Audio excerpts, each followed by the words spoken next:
চলতি বছর আরাফাতের ময়দানে হজে অংশগ্রহণকারী মুসলিম উম্মার উদ্দেশ্যে খুতবা দেবেন মসজিদুল হারামের প্রবীণ ইমাম শায়েখ সালেহ বিন আবদুল্লাহ হুমাইদ। আগামী ৯ জিলহজ আরাফাতের ময়দানে হজের খুতবা দেবেন তিনি। সৌদি বাদশাহ সালমান বিন আব্দুল আজিজ এক রাজকীয় ফরমানে তাকে আরাফাতের মহান দিনে খুতবা দেওয়ার জন্য অনুমোদন দেন। ২ মসজিদ ভিত্তিক ওয়েবসাইট ইনসাইট দ্য হারামাইন রোববার এ তথ্য জানিয়েছে। শায়েখ সালেহ বিন হামিদ সৌদি আরবের কাউন্সিল অফ সিনিয়র স্কলার্সের সদস্য এবং মসজিদুল হারামের সাবেক ইমাম।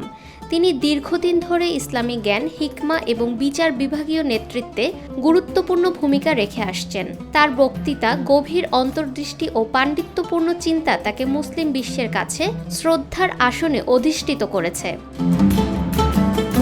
সৌদির স্থানীয় সময় আগামী ৯ জিলহজ আরাফাতের ময়দানে শায়েখ সালেহ বিন হুমাইদ হাজিদের উদ্দেশ্যে খুতবা দেবেন। এই আরাফাতের ময়দানে মহানবী হযরত মুহাম্মদ সাল্লাল্লাহু আলাইহি সাল্লাম বিদায় হজের ভাষণ দিয়েছিলেন।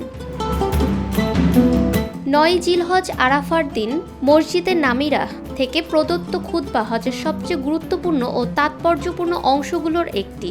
বিশ্বের বিভিন্ন প্রান্ত থেকে আগত লাখো মুসলিম হাজির জন্য হজের খুতবা আধ্যাত্মিক দিক নির্দেশনা হিসেবে কাজ করে।